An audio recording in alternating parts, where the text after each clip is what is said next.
आखिर क्या कारण लगता है कि भाजपा को दिल्ली में दोबारा सत्ता में लौटने में 27 साल ना बहुत लंबा टाइम होता है। विधानसभा में जो हमें प्यार मिलना चाहिए वो नहीं मिला।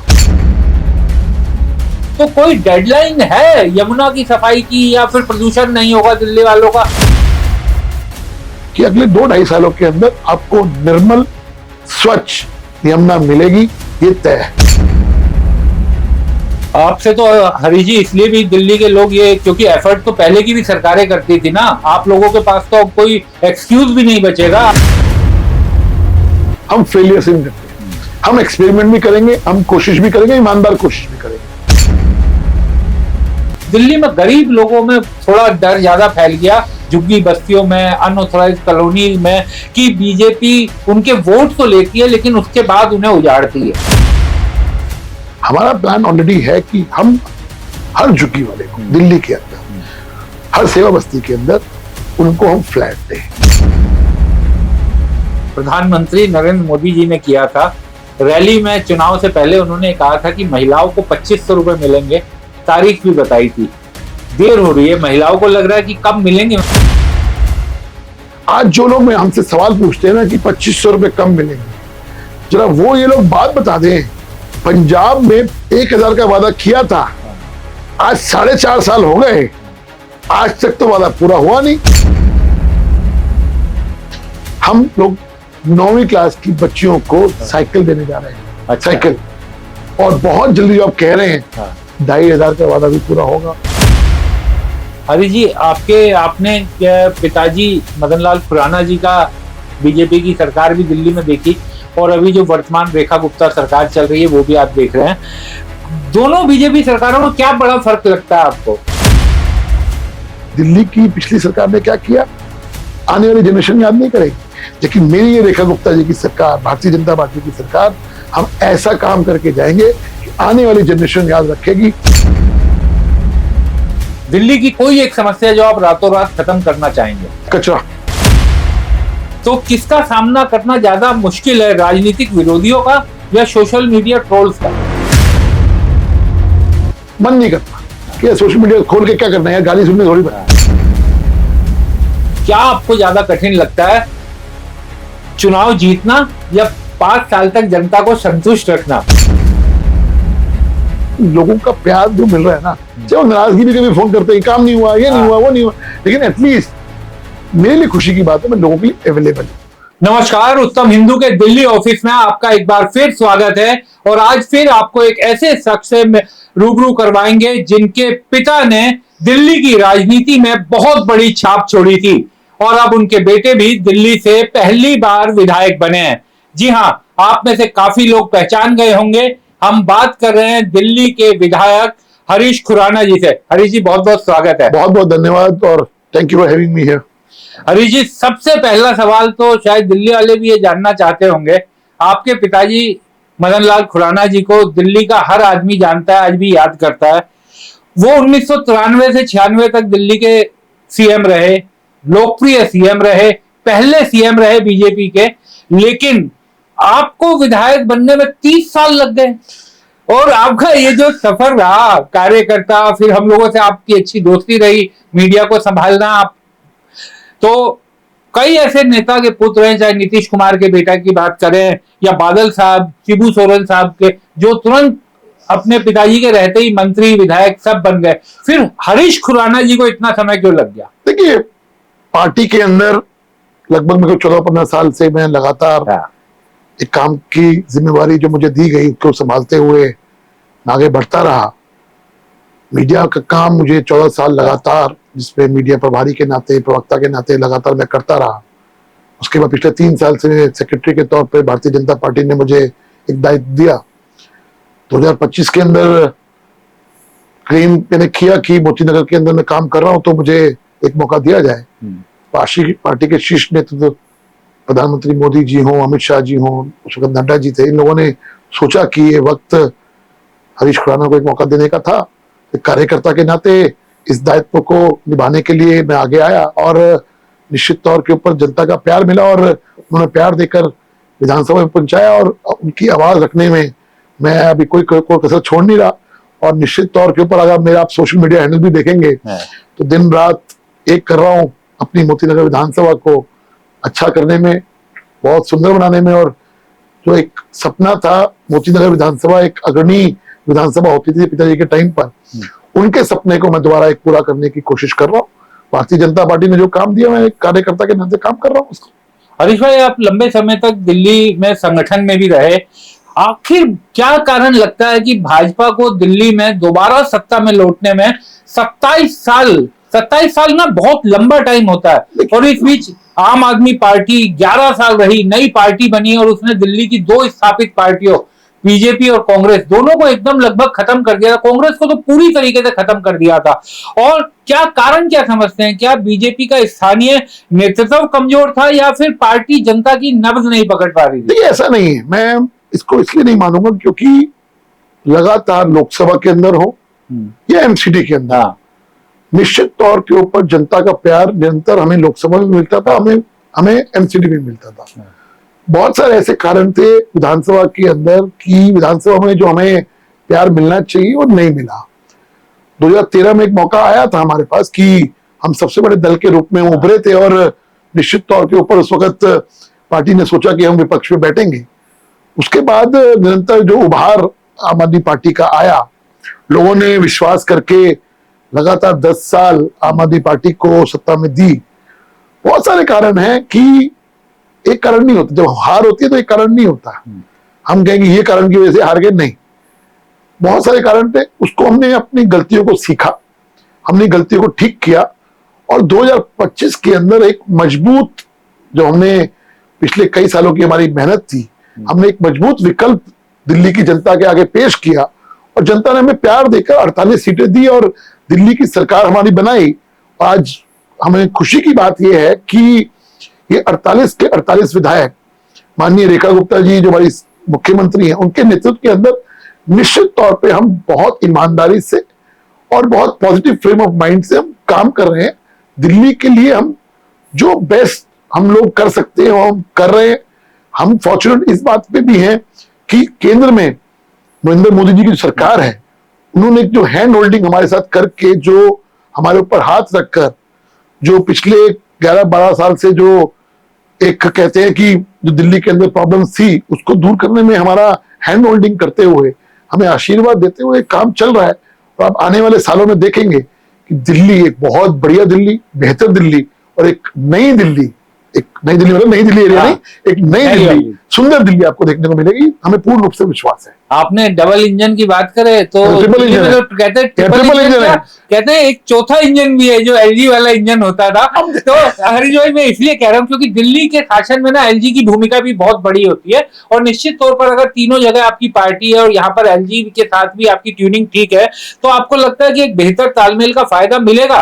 क्योंकि आपके विपक्ष आम आदमी पार्टी हो या कांग्रेस हो, उनका यह कहना है कि 4 इंजन होने के बावजूद दिल्ली में वो रफ्तार नहीं दिखाई दे रही जो होनी चाहिए। विक्रांत भाई, दिल्ली का एक परिप्रेक्ष्य ऐसा है संविधान के तौर पे कि हमें हर हालत में केंद्र के साथ, जो एलजी के केंद्र का जो नुमाइंदे एलजी है उनके साथ समन्वय करना ही पड़ेगा।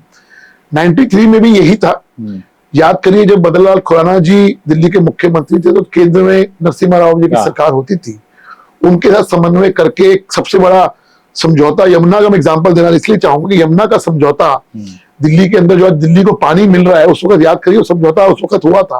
उस वक्त केंद्र में विद्याचरण शुक्ल जी मंत्री होते थे, जल मंत्री, और केंद्र में नरसिम्हा राव की सरकार थी, वीपी सिंह की सरकार है, नरसिम्हा राव की सरकार रही। उसके बाद जब शीला जी आई तो केंद्र में अटल जी 6 साल के मुख्य अपना प्रधानमंत्री थे, तो उन्होंने बहुत अच्छा समन्वय करते हुए करा। लेकिन दिल्ली का दुर्भाग्य कह लूं कि जब से ये 2014 से एक रिजीम आई, उन्होंने कन्फ्रंटेशन की राजनीति करी। उन्होंने सिर्फ और सिर्फ ये कहा कि न खाता न बही, जो केजरीवाल कहे वही सही, संविधान से ऊपर हट उठ के संविधान को ना मानना, जो दिल्ली का एक जो परिप्रेक्ष्य है उसको ना मानते हुए अपनी चलाना, अपने तरीके से करना, वो चलता नहीं है। और कहीं ना कहीं लास्ट के 4-5 सालों के अंदर हमने देखा बहुत सारे आरोप भ्रष्टाचार के भी ऊपर लगे और कोर्ट केस भी हुए और जेल भी जाना पड़ा। और निश्चित तौर के ऊपर एक जिस प्रकार से उन्होंने जो शासन दिया सिर्फ और सिर्फ कन्फेडरेशन क्या दिया था। अब चूंकि आपने कहा हमारी सरकार आई है और हम अपने आप को खुशनसीब समझते हैं कि हमारे पास एक ऐसा नेतृत्व केंद्र में है जो दिल्ली के लिए बहुत पॉजिटिव है, और दिल्ली की राजनीति के अंदर जब ये दोनों कॉम्बिनेशन, लीथल कॉम्बिनेशन में कहूंगा, प्रधानमंत्री मोदी जी और इधर हमारी दिल्ली के मुख्यमंत्री, जब हम कॉम्बिनेशन की बात करेंगे तो कॉम्बिनेशन और ऊपर से सोने पे सुहागा एमसीडी है, तो तीनों कॉम्बिनेशन जब होते हैं तो ये डेडली कॉम्बिनेशन दिल्ली के विकास के लिए है। इसलिए मेरा मानना यह है कि कुछ भी कहिए, सरकार को केंद्र के साथ समन्वय करना ही पड़ेगा। 10 साल नहीं हुआ, अब हम फॉर्चुनेट है कि लगातार हम 1.5-1.25 साल से हमें एमसीडी भी सपोर्ट मिल रहा है और केंद्र से भी सपोर्ट मिल रहा है। लेकिन उसका असर दिल्ली में बदलाव के रूप में दिखना भी चाहिए ना हरीश भाई। ये मैं इसलिए पूछ रहा हूं क्योंकि दिल्ली में जो 2 बड़े मुद्दे जो लोगों को बड़ा परेशान करते हैं, एक पोल्यूशन, एक यमुना सफाई, ये दोनों सामाजिक मुद्दे भी है और राजनीतिक मुद्दे भी है। आप लोगों ने पिछले चुनाव में इन्हें बड़ा मुद्दा भी बनाया था। तो आज भी यमुना की स्थिति लगभग वैसी है। प्रदूषण, अभी गर्मी चल रही है लेकिन अभी भी आप AQI नापेंगे तो वो चिंताजनक है, और सर्दियों में तो बुरा हाल हो जाता है। तो कोई डेडलाइन है यमुना की सफाई की, या फिर प्रदूषण नहीं होगा दिल्ली वालों का, ऐसी कोई डेडलाइन या कोई बड़ी प्लानिंग पे काम कर रही है दिल्ली की? नहीं सरकार। देखिए गांधी, मैं आपको बताऊं, जब हम आए थे ना, सबसे बड़ी 3-4 समस्याएं, मूलभूत सुविधाएं जो थी ना, वो लोगों को नहीं मिल रही थी। जैसे सीवर की बहुत बड़ी समस्या थी। सीवर ड्रेन साफ ही नहीं हुए थे। पुराने ड्रेन्स जो सीवर हैं वो लोगों को बैकफ्लो मारते थे, उसको नए नहीं बने थे। पानी की बहुत बड़ी समस्या थी, मिक्सिंग होके आता था। सड़कें नहीं बनी थी, सालों साल सड़कें नहीं बनी थी। अब जैसे मैं एग्जांपल देता हूँ, मेरे एरिया के अंदर जो सड़कें मैं बना रहा हूँ, 25-25 साल, 15-15 साल, 30-30 साल पुरानी सड़कें बन रही हैं। सीवर की लाइनें जो बदली जा रही, 35 साल पहले लाइन बदली गई थी, 40 साल पहले लाइनें बदली गई थी, नहीं आई थी। 40 साल तक लाइन नहीं बदली। उस वक्त पॉपुलेशन देख लीजिए, आज की पॉपुलेशन देख लीजिए। जो आपने 3 बड़े मुद्दे जो आपने डिस्कस किया, यमुना और प्रदूषण, इसमें मैं कूड़े का पहाड़ भी जोड़ देता हूँ। हाँ। ये जो है लीगेसी की समस्या है। कोई हमें 1-1.25 साल की समस्या नहीं है। लगातार ये 15-20 साल पिछली सरकारों ने कुछ नहीं किया, इसकी वजह से लगातार इस समस्या का विकराल रूप लेता गया। अब मैं एग्जाम्पल देता हूं प्रदूषण का। हम पिछले सरकारों में तो नहीं है, गाड़ी ऑन गाड़ी ऑफ, ये जो मुद्दे हैं, सिर्फ भ्रष्टाचार। पिछली सरकारों ने क्या किया, सिर्फ और सिर्फ जो एड्रेस किया, सिर्फ कागजी एड्रेस किया, विज्ञापन में एड्रेस किया, भ्रष्टाचार में एड्रेस किया, ग्राउंड लेवल पे नहीं किया था। हमारी सरकार आने के बाद में एग्जाम्पल दे रहा हूं पॉल्यूशन का। पिछले साल क्लाउड सीडिंग कराई, अब उसका रिजल्ट आप जो मर्जी कहिए, लेकिन हमने एक एफर्ट किया, कुछ डिफरेंट करने की कोशिश की। अभी परसों मेरी कॉन्स्टिट्यूएंसी के अंदर, 2 दिन पहले की बात बता रहा हूं मैं, मेरी कॉन्स्टिट्यूएंसी में 2 एक नए PM 2.5 के लिए इक्विपमेंट लगाए गए, और एक स्टार्टअप ने वहां पे एक इक्विपमेंट लगाए, एक पूरी रोड को। हम एफर्ट तो कर रहे हैं, सफल कितने होंगे वो उसके ऊपर डिपेंड करता है कि एक स्टार्टअप को हमने मौका दिया कि आपने एक मशीन लगाई जो PM 2.5 को दूर करेगी और वहां लगाएगी। ऐसे ही हमने यहाँ पे एक ऑर्गेनाइज किया था, माननीय हमारे जो सिसर जी एनवायरमेंट मिनिस्टर, उन्होंने एक सेटअप ऑर्गेनाइज किया था कि आइए अपनी टेक्नोलॉजीज को लेके आइए ताकि दिल्ली का प्रदूषण दूर किया जा सके। तो उनमें से 10 एजेंसीज को, 10 कंपनियों को हमने छाटा कि आइए अपना पायलट प्रोजेक्ट को स्टार्ट करिए। मेरे कॉन्स्टिट्यूएंसी में 2 लोगों को मौका दिया गया और जो वहां शुरू हो गया। इसकी स्टडी 1-1.5 महीने में हो जाएगी। जो केंद्र के एजेंसी है और दिल्ली सरकार की एजेंसी मिलकर इसको निकालेगी कि PM 2.5 कैसे दूर होगा। अगर वो सफल हो जाता है, और जो मुझे लगता है सफल होगा, क्योंकि पिछले 4-5 दिन का रिजल्ट मैं देख रहा हूं, लगातार फर्क पड़ रहा है। अगर फर्क पड़ेगा तो पूरी दिल्ली में लगाया जाएगा। ऐसे ही एक धूल की बहुत बड़ी समस्या है, PM 2.5 जो बात कर रहा हूं। अब ऑर्डर दे दिए गए हैं कि वॉल टू वॉल रोड बनेगी, छोटे छोटे बेबी स्टेप्स है सर, ताकि धूल मिट्टी ना उड़े, PM 2.5 ना उड़े, इसलिए वॉल टू वॉल सड़क बनाई जाएगी। ये काम शुरू हो चुका है। आज जो हमारी सड़कें बन रही है, वॉल टू वॉल बन रही है।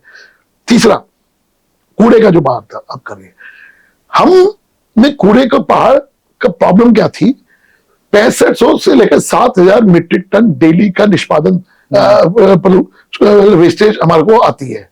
उसको निष्पादन करने का ही जो था, वो फाइलें अटक गई, करना एमसीडी नहीं था, पैसे केंद्र ने दे रहे थे और दिल्ली सरकार ने उसको रोक के रखा हुआ था। तो मेरा कहना यह है कि अब आने के बाद उसकी तेजी आई, जो 7,000 उसको हम ठीक कर रहे हैं, वो तो कर ही रहे हैं। एडिशनल हम लोगों ने प्लांट लगाए हैं, वेस्ट टू एनर्जी के प्लांट लगाए हैं। और मैं आज आपके माध्यम से आपके लोगों को कह देना चाहता हूं, अगले 2 साल में ये कूड़े के पहाड़ आपको खत्म नजर आएंगे। 2 साल में? यस सर, 2 साल के अंदर।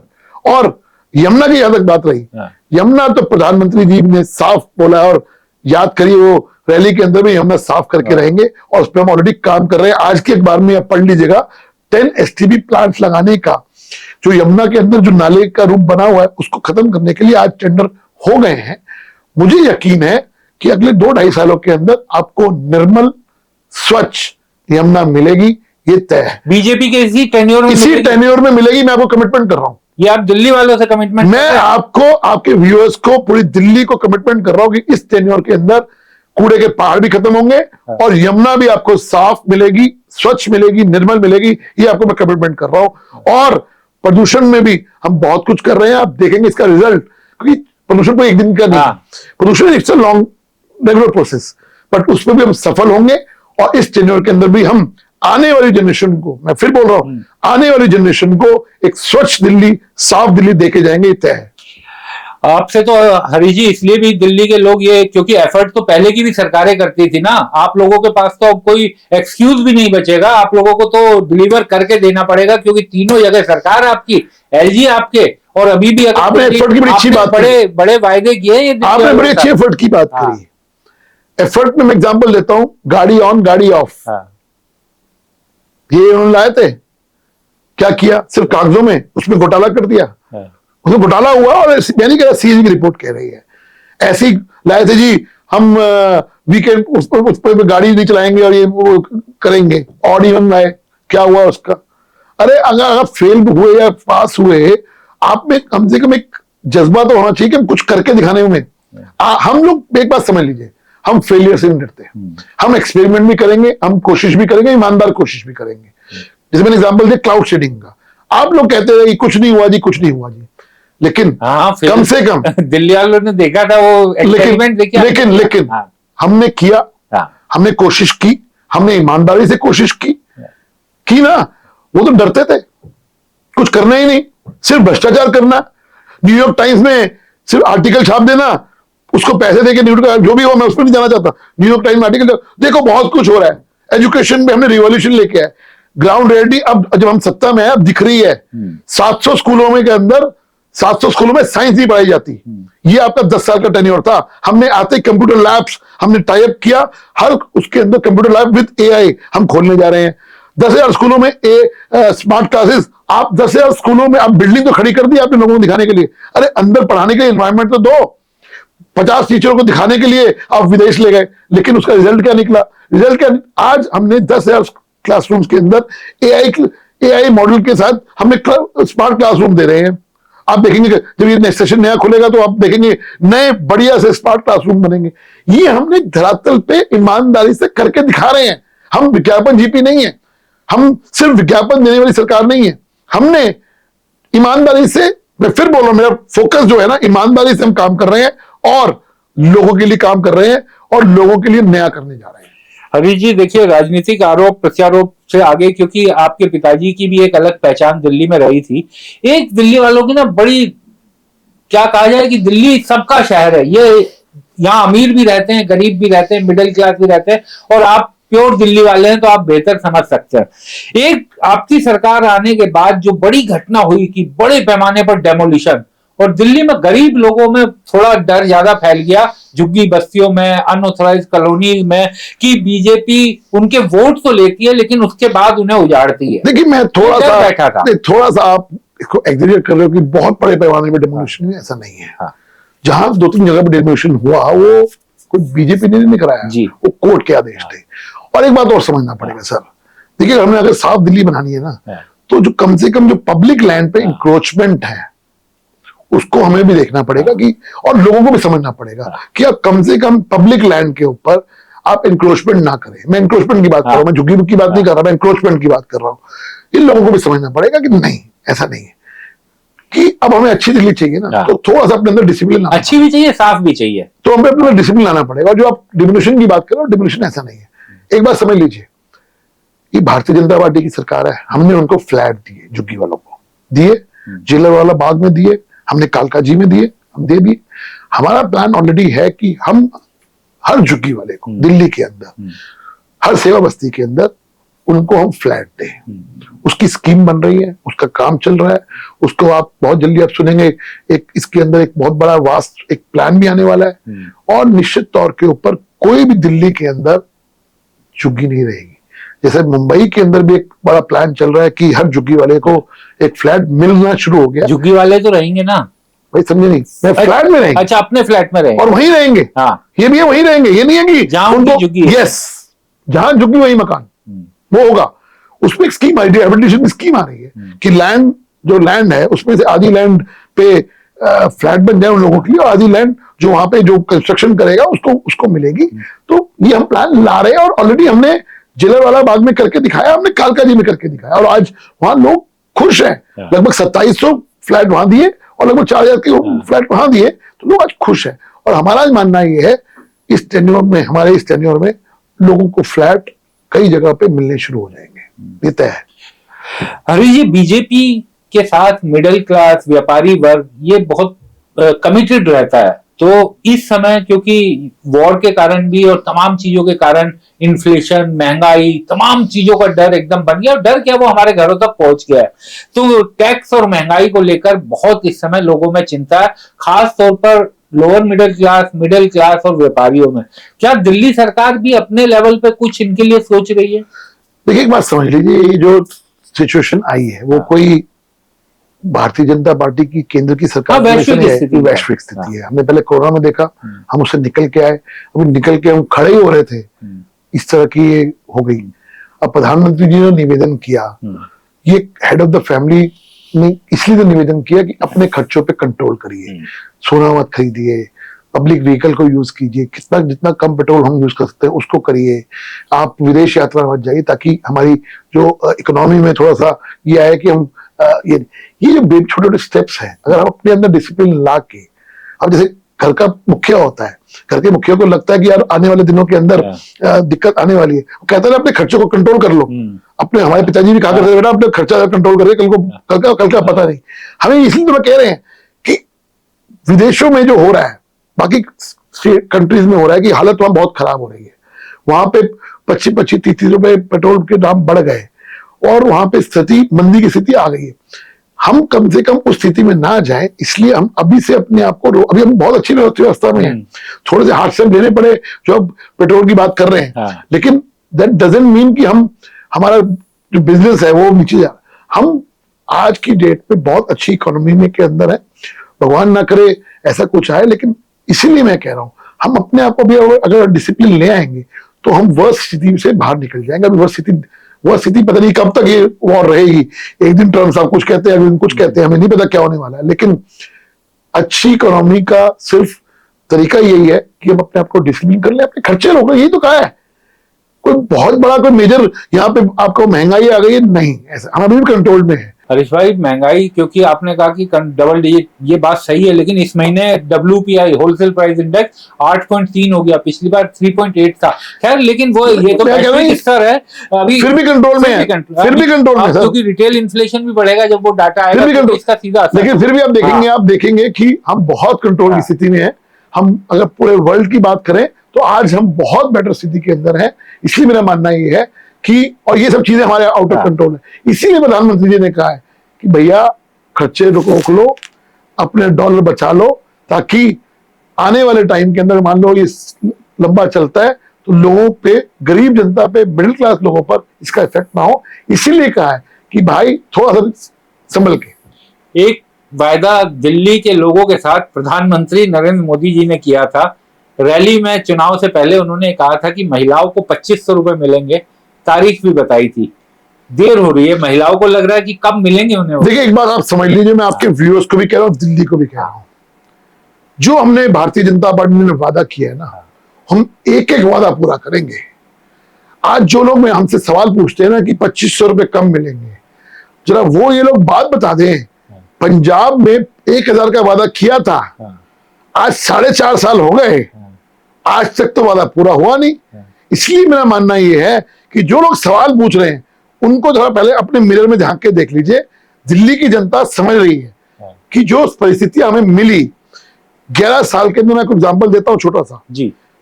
जल बोर्ड के जो ठेकेदार थे उन्होंने स्ट्राइक कर रखी थी, कोई काम लेने को तैयार नहीं था। उसका कारण था पिछले 3 सालों से पेमेंट्स नहीं हो रही थी।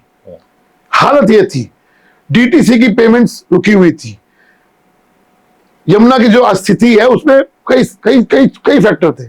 हमें प्रॉब्लम ये थी कि लिगेसी जो हमें मिली थी उसमें जो फाइनेंशियल कंडीशन थी दिल्ली की, बहुत हालत खराब थी। आज वो चीजें कंट्रोल में आई। आप देखेंगे जब हम आए हैं 1 लाख करोड़ का बजट दिया, अब 1 लाख उसको बढ़ाया, उसको हमने इस साल बढ़ाया। लेकिन हमने जो जो वादे किए उसकी शुरुआत हमने कर दी। हमने आयुष्मान कार्ड हमने बोला वो दिया, लोग उनका फायदा उठा रहे हैं। हमने आरोग्य मंदिर बोला, हमने वो खोल के दिए। अब दिल्ली की बच्चियों को एक सौगात मिलने जा रही है जुलाई में।